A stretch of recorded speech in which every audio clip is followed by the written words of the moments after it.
Assalamualaikum warahmatullahi wabarakatuh. Apa kabarnya hari ini, Nak? Hari ini, tanggal 19 Februari 2021, kembali lagi ya, belajar di rumah bersama Ibu, Nina Agustina dari SDN Kebon Melati 1. Nah, anak-anak kelas 3, ya, untuk hari ini kita akan belajar bersama-sama, yaitu membahas tema 6, subtema 3, kegiatan 2 ya. Nah, bagaimana? Sudah siap untuk belajar?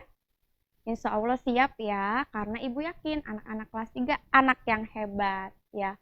Pantang menyerah untuk belajar. Belajar itu bisa di mana saja ya anak-anak, tidak harus di sekolah, ya bisa juga di rumah atau sambil bermain ya, belajar dari lingkungan. Nah, anak-anak, yuk kita mulai pembelajaran kali ini dengan berdoa ya. Silahkan berdoa menurut kepercayaan masing-masing. Bismillahirrahmanirrahim. Rabbi zidni ilma warzuqni fahma.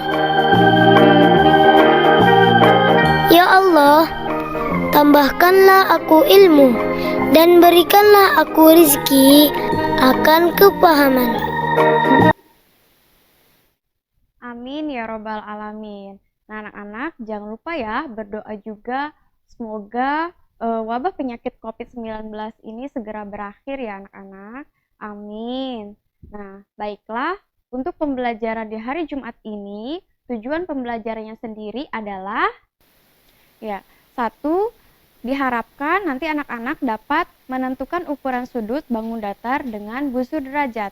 Yang kedua, anak-anak dapat bertukar informasi mengenai isi dari teks. Yang ketiga, menentukan hak terkait dengan penggunaan sumber energi. Nah, anak-anak, ya, anak-anak tentunya sudah tahu ya apa itu bangun datar. Bangun datar adalah bentuk bangun yang hanya memiliki dua dimensi ya, dalam lembaran yang tipis. Ya, jadi tidak ada isinya, seperti kardus. Kardus itu bukan bangun datar anak-anak, ya karena kardus itu ada isinya. Tapi coba anak-anak lihat kalender. Itu kalender atau kertas buku ya, itu merupakan salah satu contoh dari bangun datar. Karena bentuknya hanya memiliki dua dimensi ya. Nah, masihkah anak-anak ingat tentang bangun datar? Ada apa saja bangun datar? Ya, good ya, betul sekali. Bangun datar itu jenisnya ada banyak ya. Nah, ini adalah nama-nama dari bangun datar. Ada persegi, segitiga, oval, lingkaran, layang-layang, belah ketupat, trapesium, dan jajar genjang. Tentunya anak-anak kelas 3, anak-anak ibu pasti sudah kenal dengan bangun datar ini. Nah, dapatkah anak-anak menunjukkan bangun datar mana saja sih yang memiliki sudut? Ya, sudut itu adalah pertemuan dua garis yang membentuk atau berpotongan di titik sudut. Nah, coba anak-anak lihat bangun persegi yang warna merah. Apakah bangun persegi ini memiliki sudut? Ya, betul sekali. Bangun persegi memiliki sudut ya. Ada berapa sudutnya? Ada 4. Yang warna kuning, segitiga, apakah memiliki sudut? Sip, betul ya. Segitiga ini memiliki 3 sudut. Selanjutnya oval, apakah memiliki sudut? Oh tidak, oval itu ternyata tidak ada sudutnya ya. Itu oval terdiri dari garis lengkung yang tidak berpotongan. Ya, di situ tidak ada titik sudutnya. Jadi oval ini tidak memiliki sudut. Lalu, apakah lingkaran memiliki sudut? Betul sekali, lingkaran juga tidak memiliki sudut. Nah, bagaimana dengan layang-layang? Ya, layang-layang memiliki 4 sudut. Belah ketupat, trapesium, dan jajar genjang, apakah memiliki sudut juga? Betul sekali, ketiga bangun ini memiliki 4 sudut ya, anak-anak bisa lihat sudutnya di situ. Nah, anak-anak, berapakah besar sudut pada bangun datar ya? Kita coba yuk. Tadi ada gambar segitiga. Nah, tentunya anak-anak tahu kan bagaimana cara mengukur sudut? Yaitu dengan menggunakan penggaris busur derajat. Nah, ini ada 3 sudut ya. Ini sudut yang pertama, yang kedua, yang ketiga. Ini segitiganya sepertinya sama sisi ya, karena ketiga sisinya itu sama panjang. Yuk kita ukur besar sudut pada bangun datar segitiga. Sudut yang pertama, berapa itu nilainya? Betul sekali, menunjukkan 60 derajat ya. Kita tuliskan di sini, 60 derajat. Sudut yang atas dulu deh, boleh kita ukur. Ya, satu garisnya menunjukkan angka 0, satu garisnya lagi menunjukkan angka 60 derajat ya. Ternyata sudutnya 60 derajat lagi, kita tuliskan. Ini yang terakhir, berapa ya sudutnya? Yuk, penggaris derajatnya. Iya, di situ ternyata menunjukkan angka besarnya 60 derajat lagi. Nah, ternyata besar ketiga sudut segitiga adalah 60 derajat ya. Bu, kok semuanya sama? Iya, karena ini segitiga sama sisi. Ya, sehingga ketiga sisinya sama panjang. Dan pas diukur ketiga sudutnya juga sama panjang. Nah, anak-anak nanti bisa mencoba untuk mengukur ya sudut pada bangun datar lainnya ya. Banyak kan di sekitar kita benda-benda yang mirip dengan bangun datar. Seperti apa ya, pintu itu mirip bangun datar apa? Ayo. Ya, betul sekali, persegi panjang ya. Itu ada sudutnya kan ya? Di keempat titik, 2 titik di atas, 2 titik di bawah. Nah, selain pintu apa lagi ya? Ya, betul sekali, ada buku, koran, ya itu mirip bangun datar ya anak-anak. Nah, coba anak-anak perhatikan lagi ya, di sekeliling kita. Tadi ada buku, ada koran. Anak-anak, LKS apakah menyerupai bentuk bangun datar? Iya, LKS juga menyerupai bentuk bangun datar ya. Nah, tadi Ibu telah mencoba melihat LKS nih anak-anak, tema 6 halaman 14. Di situ ada sebuah teks. Dan teks ini juga menyerupai bangun datar ya. Ini, ayo bangun datar apa ya? Persegi atau persegi panjang? Ya, betul sekali. Ini persegi panjang ya. Karena bentuknya itu tidak kotak sempurna, jadi agak lebih panjang. Nah, di dalam teks bacaan ini, apa tuh judulnya? Betul, air sebagai sumber energi listrik. Nah, anak-anak, dapatkah anak-anak mengetahui teks ini berisi informasi apa sih? Nah, untuk mengetahui informasi dari sebuah teks, tentunya hal yang pertama kita lakukan adalah membaca seluruh bacaan pada teks. Ya, karena kalau tanpa membaca, apakah kita tahu apa isinya? Tidak kan? Jadi untuk mengetahui isinya, satu, baca semua teks ya dalam bacaan.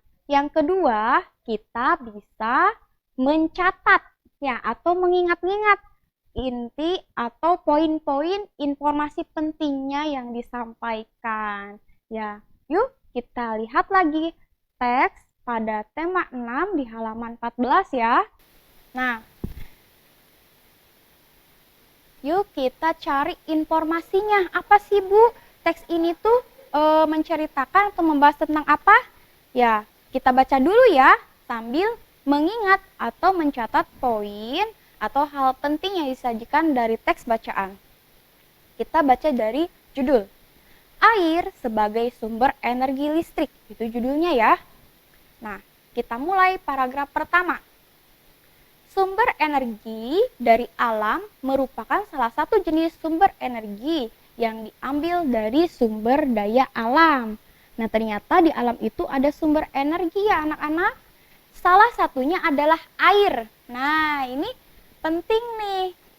berarti di sini sudah menceritakan bahwa di alam itu ada sumber energi, yaitu salah satunya air, ya. Tenaga air merupakan sumber daya terpenting. Tenaga air memiliki beberapa keuntungan yang tidak dapat dipisahkan. Pemanfaatan air sebagai sumber energi listrik banyak dilakukan masyarakat Indonesia. Ini menceritakan bahwa air sebagai sumber energi listrik ya. Boleh kita catat dulu ya. Terus, pembangkit listrik tenaga air merupakan salah satu sumber energi listrik yang memanfaatkan air sebagai sumber listrik.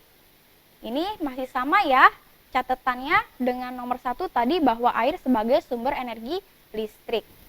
Pembangkit ini merupakan salah satu sumber energi listrik utama yang ada di Indonesia. Keberadaannya diharapkan mampu memenuhi pasokan listrik bagi masyarakat Indonesia. Selain yang berasal dari bahan bakar batu bara. Pembangkit listrik tenaga air di Indonesia banyak dikembangkan. Hal ini karena persediaan air di Indonesia cukup melimpah. Wah, ternyata di Indonesia itu airnya cukup banyak ya. Anak-anak bisa lihat di peta ya. Indonesia itu kan perairannya tuh lebih luas daripada daratannya. Ya, ada lautan, sungai, ya itu lebih luas daripada daratannya. Nah, ini juga bisa menjadi poin penting ya anak-anak ya. Boleh kita catat ya. Nah, tadi bahwa salah satu yang dijadikan sumber energi listrik itu adalah air ya, dalam bentuk PLTA, pembangkit listrik tenaga air. Terus tadi ada juga keberadaan air di Indonesia itu sangat melimpah ya, banyak. Ya, kita lanjut baca lagi ya, masih paragraf pertama. Keberadaan beberapa waduk besar di Indonesia selain digunakan untuk penampungan air juga dimanfaatkan untuk menjadi energi penghasil listrik.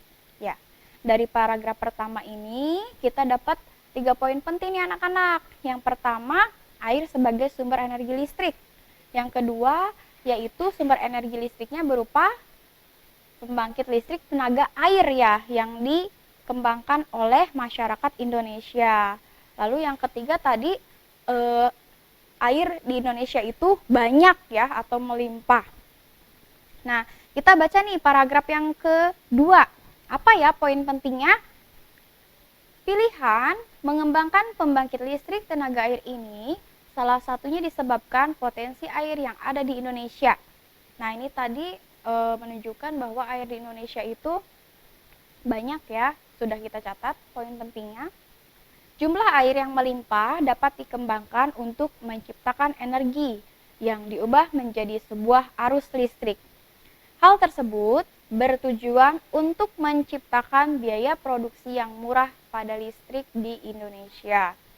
Pembangkit listrik tenaga air termasuk salah satu sumber pembangkit listrik tertua yang pernah ditemukan. Selain pembangkit ini, masih ada pula beberapa jenis pembangkit listrik yang ada di dunia. Wah, ternyata selain dari air, ada lagi ya pembangkit listrik atau yang bisa menghasilkan energi listrik. Seperti pembangkit listrik tenaga surya, pembangkit listrik tenaga diesel, dan juga pembangkit listrik tenaga nuklir.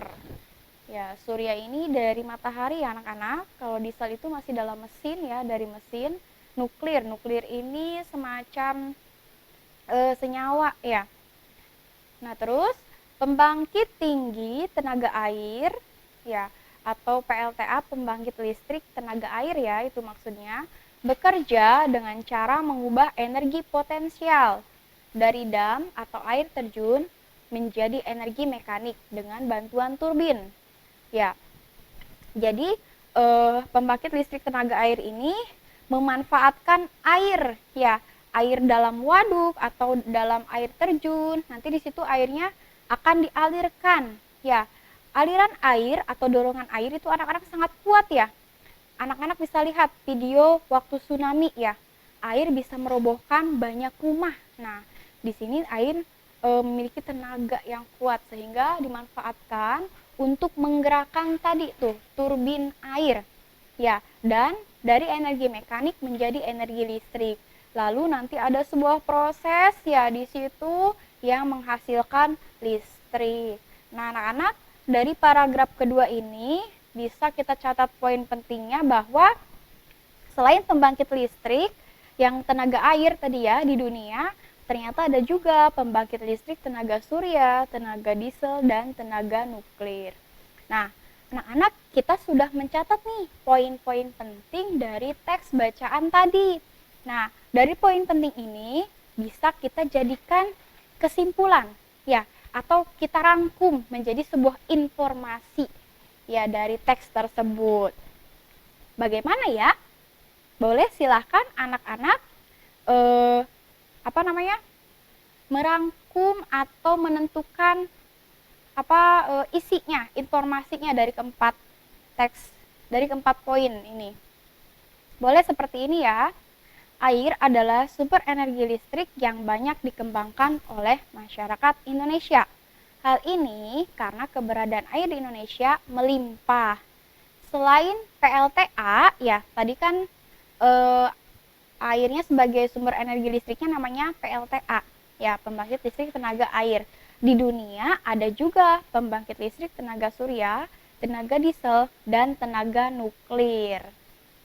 Nah, anak-anak, bagaimana?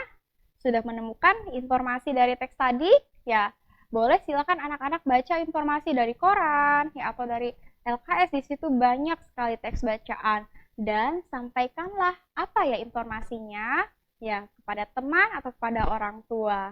Nah, anak-anak, terkait penggunaan sumber energi, apakah kita boleh menggunakan sumber energi? Tentu boleh ya, karena kita sebagai manusia memiliki hak untuk memanfaatkan sumber energi. Ya, untuk listrik, air, boleh kita gunakan tidak? Boleh ya. Nih, Ibu punya gambar ya anak-anak tentang hak kita untuk memanfaatkan atau menggunakan sumber energi. Ya, coba perhatikan ya. Nah, ini ada beberapa gambar tentang kegiatan aktivitas manusia yang sedang mendapatkan hak ya atau memanfaatkan sumber energi, karena kita sebagai manusia berhak memakainya. Yang pertama itu kondisi keadaan ruangan sedang gelap, lalu akan menyalakan lampu. Berhak tidak kita menggunakan energi listrik pada saat malam hari atau keadaan ruangan sudah gelap? Betul ya, ini boleh kita lakukan karena hak kita menggunakan listrik ya, apalagi sebagai warga Indonesia ya, menggunakan atau memanfaatkan sumber energi listrik secara rata. Yang kedua, ini ada gambar nih. Harinya sudah siang, mataharinya di situ terlihat sudah bersinar. Tapi seorang anak laki-laki menyalakan sampai 3 lampu. Ya, TV juga, dinyalakan radio juga, kipas angin juga, itu wastafelnya juga, Masya Allah ya. Main HP juga, TV-nya tidak ditonton. Nah, anak-anak, boleh tidak sih Bu kita menonton televisi? Boleh ya, tapi kalau seperti ini, apakah ini sudah melaksanakan hak dengan baik?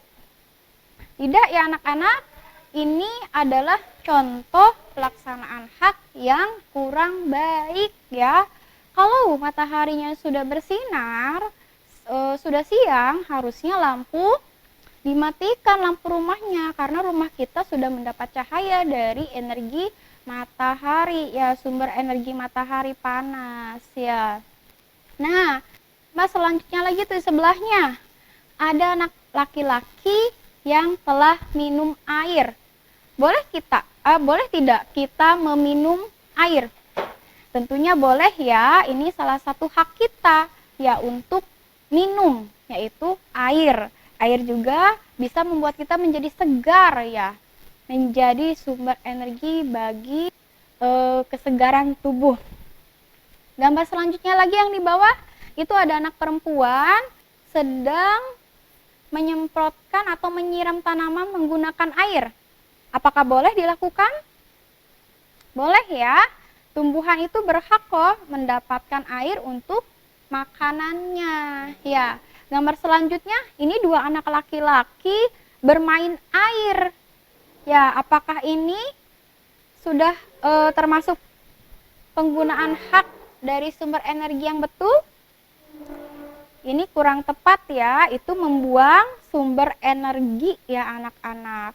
Nah, yang terakhir ini air dimanfaatkan untuk pembangkit listrik tenaga air. Boleh tidak? Boleh. Ini hak ya, hak bagi semua masyarakat ya memanfaatkan air sebagai sumber daya alam untuk kepentingan bersama ya. Hasilnya kan listrik bisa dirasakan manfaatnya oleh semua manusia ya, sangat membutuhkan dalam kehidupan ya. Nah, kita sebagai manusia tentu dalam mendapatkan hak ya akan penggunaan sumber energi harus diimbangi juga dengan cara yang bijak ya, memanfaatkannya atau mengontrolnya agar tidak boros. Nah, anak-anak, demikian pembelajaran kita kali ini. Dapat disimpulkan bahwa tadi kita telah belajar satu ya, mengukur sudut bangun datar dengan penggaris buzur ya. Tadi kita telah mengukur bangun datar segitiga. Yang kedua, kita tadi mencoba menemukan informasi yang ada pada LKS ya, dengan cara membacanya dulu. Lalu yang kedua, membuat catatan poin penting. Yang ketiga, tadi kita juga sudah membahas tentang hak penggunaan sumber energi. Nah, anak-anak, berikut adalah latihan soal untuk memperdalam pemahaman kalian. Ya, nomor 1, silahkan ukur bangun datar persegi dengan penggaris buzur ya. Nomor 2, silakan anak-anak pilih salah satu teks bacaan pada LKS tema 6 ya. Lalu catat informasinya di buku ya. Beritahu ibu nanti ya. Berbaginya sama ibu aja, sama bu guru ya. Boleh juga silakan sama teman ya. Nah, yang kedua, nanti anak-anak silakan membuat satu foto ya ketika anak-anak sedang mendapatkan hak menggunakan sumber energi di rumah. Nah, anak-anak, terima kasih atas perhatian untuk pembelajaran hari ini. Tetap semangat ya. Terapkan 3 protokol kesehatan plus apa ya? Makan makanan bergizi, olahraga, dan jangan lupa berdoa. Yuk, kita juga tutup pembelajaran hari ini dengan berdoa. Semoga hari ini pembelajarannya bermanfaat bagi kita ya, dan bermanfaat bagi anak kelas 3 khususnya dalam melaksanakan belajar dari rumah. Tetap semangat ya, yuk kita berdoa. Bismillahirrahmanirrahim. Wal 'asr. Innal insana lafi khusr. Illal ladzina amanu wa 'amilus solihati wa tawasaw bil haqq wa tawasaw bil haqqi wa tawasaw bis sabr.